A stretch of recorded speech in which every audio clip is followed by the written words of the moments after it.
अहो माझं डोकं दुखतंय यार, जेवण कराल का तुम्ही आज? काय? हा, करतो.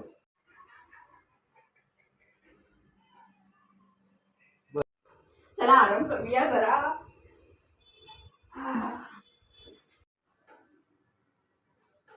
आईला जेवण काय करू? प्लॅन करतो.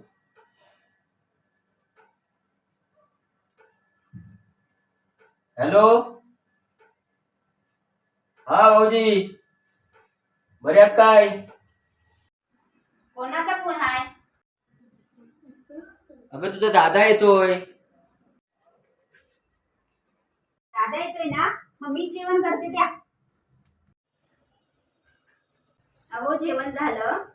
दादा कुठे आहे बघा, फोन करून. फोन बिन काय नाही, मी तुला फसवलं जेवण बनवायसाठी.